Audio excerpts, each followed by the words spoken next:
নমস্কাৰ। আসাম ৰি-নিট 2026ত অসমত থকা 15খন মেডিকেল কলেজত কেটাগৰী কলেজ ৱাইজ কিমান এক্সপেক্টেড কাট অফ যাব পাৰে সেই বিষয়ে এই ভিডিঅ'টোত আলোচনা কৰা হ'ব।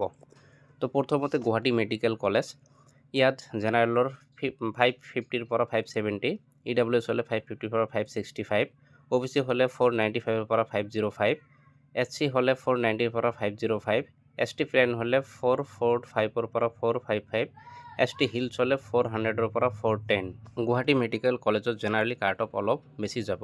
তাৰপিছত মেডিকেল কলেজটো হ'ল Assam medical college Dibrugarh, UR 520 পৰা 530, EWS 520 পৰা 530, OBC 470 পৰা 490, SC 440 পৰা 450, ST প্লেন 440 পৰা 450, ST হিলছ 360 পৰা 380। তাৰপিছত হ'ল শিলচৰ মেডিকেল কলেজ, UR 520 পৰা 530, EWS 515 পৰা 525, OBC হ'লে 440 পৰা 450, SC হ'লে 440 পৰা 455, ST প্লেন হ'লে 385 পৰা 395, ST হিলছ হ'লে 340 পৰা 350 ভিতৰত কাট অফ থাকিব পাৰে। তাৰপিছত মেডিকেল কলেজটো হ'ল যোৰহাট মেডিকেল কলেজ, জেনেৰেল 510 পৰা 520, EWS হ'লে 510 পৰা 520, EWS আৰু জেনেৰেলৰ প্ৰায় একে কাট অফ যাব। SC হ'লে 430 পৰা 440 আৰু বাকীবোৰ কেটাগৰী আপোনালোকে স্ক্ৰীনত চাই লওক। তাৰপিছত মেডিকেল কলেজটো হ'ল ডিফু মেডিকেল কলেজ, জেনেৰেলৰ 510 পৰা 515, ST প্লেন হ'লে 380 পৰা 290 হৈছে, এইটো 390 হ'ব আৰু বাকীবোৰ কেটাগৰী আপোনালোকে চাই লওক। তাৰপিছত মেডিকেল কলেজটো হ'ল বৰপেটা মেডিকেল কলেজ, জেনেৰেলৰ 510 পৰা 520, EWS প্ৰায় চেম যাব, OBC হ'লে 410 পৰা 420, SC হ'লে 415 পৰা 425, ST প্লেন হ'লে 380 পৰা 400, ST হিলছ হ'লে 330 পৰা 345। তাৰপিছত মেডিকেল কলেজটো হ'ল Dhubri medical college, Dhubri medical college জেনেৰেলৰ 505 পৰা 515, OBC হ'লে 515 পৰা 525, ST প্লেন হ'লে 380 পৰা 395, ST হিলছ হ'লে 320 পৰা 325 আৰু বাকীবোৰ কেটাগৰী আপোনালোকে চাই লওক। তাৰপিছত মেডিকেল কলেজটো হ'ল তেজপুৰ মেডিকেল কলেজ, জেনেৰেল 500 পৰা 510, SC হ'লে 410 পৰা 425, ST প্লেন হ'ল 380 পৰা 400, ST হিলছ হ'লে 330 পৰা 345। তাৰপিছত নগাঁও মেডিকেল কলেজ, জেনেৰেল হ'লে 505 পৰা 515, SC হ'লে 425 পৰা 435 আৰু ST হিলছ হ'লে 340 পৰা 355 আৰু বাকীবোৰ কেটাগৰী আপোনালোকে স্ক্ৰীনত চাই লওক। তাৰপিছত মেডিকেল কলেজটো হ'ল কোকৰাঝাৰ মেডিকেল কলেজ, ইয়াত জেনেৰেলৰ 500 পৰা 510 ভিতৰত কাট অফ থাকিব, SC হ'লে 415 পৰা 425 ভিতৰত কাট অফ থাকিব আৰু বাকীবোৰ কেটাগৰী আপোনালোকে চাই লওক।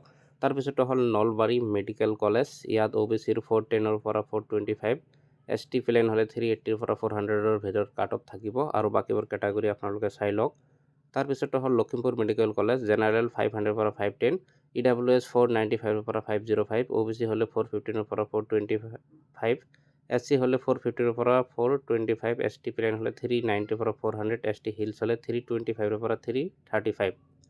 তাৰপিছত মেডিকেল কলেজটো হ'ল তিনিচুকীয়া মেডিকেল কলেজ, জেনেৰেল 500 পৰা 510, OBC হ'লে 410 পৰা 420, ST প্লেন হ'লে 380 পৰা 395 আৰু বাকীবোৰ কেটাগৰী আপোনালোকে চাই লওক। তাৰপিছত মেডিকেল কলেজটো হ'ল প্ৰাগজ্যোতিষপুৰ মেডিকেল কলেজ, ইয়াত জেনেৰেলি কাট অফ অলপ বেছি যাব লোকেশ্যনৰ কাৰণে, জেনেৰেল হ'লে 525 পৰা 535, EWS হ'লে 520 পৰা 530, OBC হ'লে 440 পৰা 450, SC হ'লে 450 পৰা 455, ST প্লেন হ'লে 400 পৰা 415, ST হিলছ হ'লে 325 পৰা 335। তাৰপিছত মেডিকেল কলেজটো হ'ল বেলতলা মেডিকেল কলেজ, জেনেৰেলৰ 505 পৰা 515, EWS হ'লে 505 পৰা 515, OBC হ'লে 420 পৰা 425, SC হ'লে 410 পৰা 420, ST প্লেন হ'লে 380 পৰা 395, ST হিলছ হ'লে 315 পৰা 325। আৰু তাৰপিছত বঙাইগাঁও মেডিকেল কলেজ, এইটো মষ্ট প্ৰবেবলি এই বছৰত ষ্টাৰ্ট হ'ব।